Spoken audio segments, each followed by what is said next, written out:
Hey there. So one of the other things I've always been interested in hunt-wise is hunting music. Ambient music for the most part. But one of the things I decided to get was a theremin. Now a theremin is that sort of woo-woo instrument that you hear in old 1950s sci-fi and horror films. You also might know it from the original Star Trek. The lady singing is actually a theremin. This is what a theremin looks like. So what we're going to do is we're going to get, and then I also have this hooked up to a very simple amplifier, and then I have the theremin connected up through this Boss hotbox, which is going to give me a little bit of echo and a little bit of distortion on it because I like the sound of it. This is just first bits of equipment of hopefully what will be a lot more equipment, but I thought we'd set this up and you could hear it a little bit.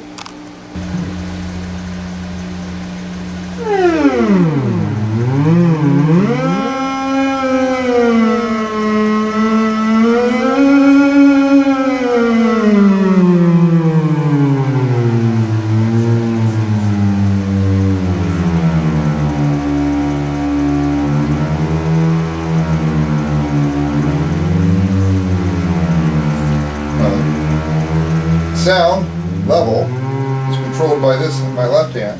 As quieter as I get to the loop, the louder as I get away. The pitch is controlled by my right hand.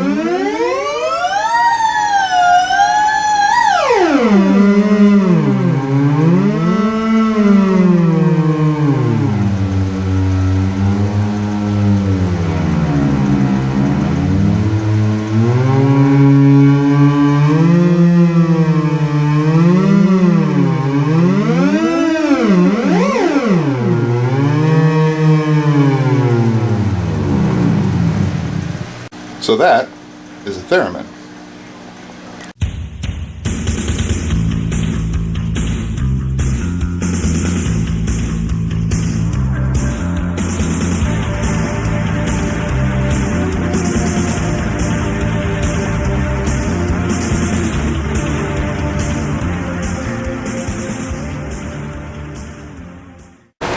Hey guys and ghouls, so it's late July, and it's hot, which means it's time to build some props. So I've decided to look into some old Disney stuff, and one of the things that Disney was going to put into their Haunted Mansion but decided not to because it was a bit too scary was something called Waxman. You can look it up, it's a pretty neat thing. I might include a picture here. Anyway, so I'm going to do sort of my own version of Waxman. So this is just sort of starting out. So I mounted the skeleton down to the base with some plumber's tape, which is that metal with all the holes in it, and a couple brackets. Nice thing about most of that, since what the overall look is going to be is totally dripping with wax, like a lot more than what you see right now. This is a stay-in-pose skeleton here, and I've locked off all the joints with a couple screws and an awful lot of glue, hot gun glue. And then I started doing some, see what the liquid latex would look like first. So that's what this sort of yellow stuff is. And I did that mostly to kind of get a feel for how it drips.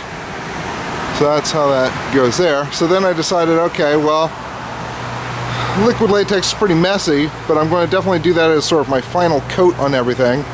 But I'm going to do this a lot with this with hot glue.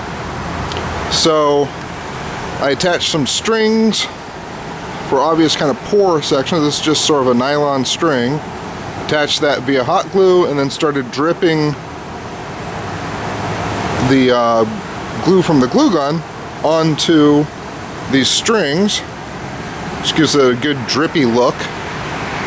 Anyway, it's got lots more sessions to go insofar as, you know, building up layer upon layer to get that, you know, look of something, you know, dumped a large amount of wax on it, and hopefully I'll be able to get rid of this supporting structure. And then I'll mount a couple of LED candles, maybe one on the shoulder, and it'll be near the entrance to the new hut. So that's what I'm doing there. Hey folks, so it's hot outside. It's not like blazing hot, but it's really, really humid because the weather is, looks like it's going to be storming. So I thought I'd sneak in some work on Waxman slash Candleman while I could. So here's another look. Now you might be asking, why am I using a combination of hot glue and liquid latex? Well, the hot glue, for instance, this is where at least one of the candles is going to go, builds up a lot better. More candles are going to go on the top of his head, one on his shoulder joint. Not sure where other ones will go, but so I can build it up better. I like to use the liquid latex because I'm using it in sort of a drizzle kind of way, and you really get to see how it actually drizzles as opposed to you faking it with a hot gun. So there's that. Now this stand I'm hoping will be able to go away, so I've rigged up some better brackets, but for now we're going to keep the stand because it's kind of windy, but I should be able to clip it away and just unbolt it down there. Let's see here, I'm also going to paint in some details obviously in the eyes and bring out some of the cracks, but I wanted to get more work done on the drizzling and such before I did that because I didn't know how much it was going to cover. As well as, okay, so this is clear and the liquid latex kind of comes to this kind of peculiar yellow color. I'm probably going to paint it all anyway once I'm done with this. So it doesn't really matter that they don't match up. One could also simply say, well, it's different kinds of candles have burned on it over the years. These little string things, I'm getting rid of periodically by hitting it with a heat gun, and that pretty much melts and makes these little strings go away as a result of the glue gun. So there it is so far. Now I've already done a fair amount of work on it today. I've added in a few more string drippies, like that one there, a few in the back. You know, it's one of those things that any one particular day you're not going to see massive changes, and then it's all going to sort of snap when the candles get on it and I do some painting. So, but there it is for now. So weather getting rainy and such, another batch of rain coming in, so I'm wrapping up. Just finished heating this guy with a heat gun to get rid of some of the stringies. We'll keep some of them because they kind of look like cobwebs, of course. But there it is for now. I like how that liquid latex works on the neck. Such. That's just looking pretty horrific.